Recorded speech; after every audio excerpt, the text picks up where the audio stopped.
Hello friends, ઘણા બધા patient અમને પૂછતા હોય છે કે ની જોઈન્ટની ઇન્જરી કેમ કોમન છે, ની રિપ્લેસમેન્ટ આટલું કોમન કેમ છે.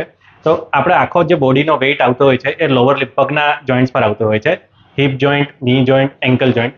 એમાં ખાસ વાત કરીએ તો હિપ જોઈન્ટ બોલ એન્ડ સોકેટ ટાઈપનો એ રીતનો જોઈન્ટ છે કે જેની સ્ટેબિલિટી ઘણી વધારે છે.